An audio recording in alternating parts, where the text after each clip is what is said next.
सामाजिक कार्यकर्त्या अंजली दमानिया यांनी आज माध्यमांना एक ऑडिओ क्लिप ऐकवली। संतोष देशमुखांची हत्या करणारे मारेकरी आता या जगामध्ये नसल्याचा संशय या क्लिपमधून व्यक्त करण्यात आलाय। संपूर्ण तपासाला कलाटणी देण्याची क्षमता असलेली ही क्लिप सध्या लक्षवेधी ठरली आहे। तपासामध्ये खरोखरच दिरंगाई होतीये की हा नवा राजकीय स्टंट आहे याची चर्चा आता राजकीय वर्तुळामध्ये सुरू झाली आहे। पाहूया याविषयीचा हा सविस्तर रिपोर्ट। विश्वेश्वर कल्याणला 3 डेड बॉडी सापडली, पण काही खात्रीला एक माहिती नाही, अजून आपण ओपन नाही करायचं।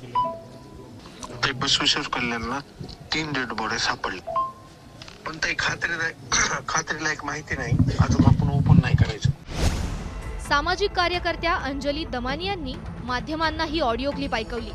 मस्ताजोगचे सरपंच संतोष देशमुख हत्या प्रकरणाला या ऑडिओ क्लिपमुळे वेगळी कलाटणी मिळाली आहे। देशमुखांच्या मारेकऱ्यांना अटक करा या मागणीसाठी सध्या मराठवाड्यात जागोजागी आंदोलनं सुरू असताना देशमुखांच्या मारेकऱ्यांचाच काटा काढण्यात आल्याचा दावा या ऑडिओ क्लिपमध्ये करण्यात आलाय।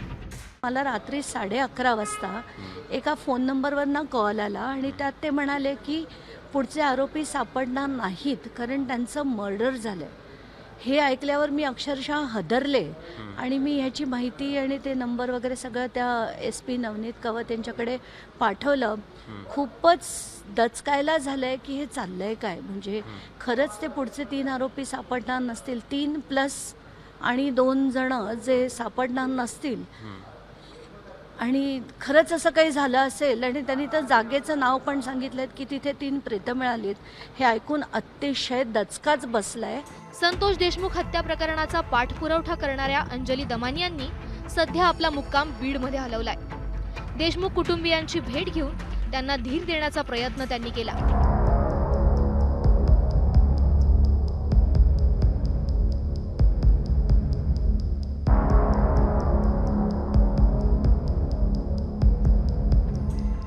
मात्र आज बीडमध्ये निघालेल्या सर्वपक्षीय मोर्चापासून त्यांनी दूर राहणंच पसंत केलं। त्यामागचं कारणही त्यांनी सांगितलंय। मी असं ठरवलंय की मी या मोर्चात भाग घेणार नाहीये, कारण सगळेच जण जे या मोर्चात येणार आहेत त्यांना पूर्ण कल्पना आहे की धनंजय मुंडे कसे आहेत आणि त्यात शरद पवार म्हणाले सुद्धा होते एकदा की धनंजय मुंडेंचे अनेक कारनामे आम्हाला पाठीशी घालायला लागले आहेत। म्हणून आम्ही ठरवलंय की आम्ही या मोर्चात न भाग घेता कलेक्टरच्या ऑफिसच्या बाहेर आम्ही जी थोडकी माणसं मुंबईहून आली आहे ती आम्ही बसणार आहोत।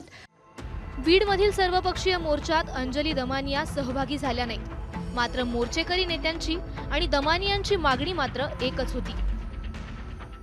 जोपर्यंत वाल्मिक कराडला अटक होत नाही आणि धनंजय मुंडेंना त्यांचं मंत्रिपद सोडायला आम्ही भाग पाडत नाही, तोपर्यंत आम्ही तिथे ठिय्या आंदोलन द्यायचं ठरवलंय, कारण आम्हाला धनंजय मुंडे सारखे मंत्री नकोत।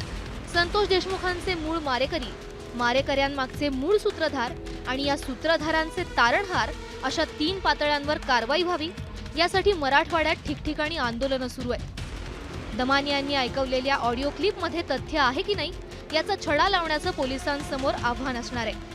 जर या ऑडिओ क्लिपमध्ये तथ्य असेल तर तपासात दिरंगाई झाली आहे हे अधोरेखित होईल आणि जर कुणी स्टंट म्हणून हा प्रकार केला असेल तर त्यावरही कारवाई व्हायला हवी, कारण सरपंच हत्येसारख्या संवेदनशील विषयात अशी स्टंटबाजी महाराष्ट्राला कदापिही पडणार नाही। ब्युरो रिपोर्ट, ABP माझा। ABP माझा, उघडा डोळे बघा नीट।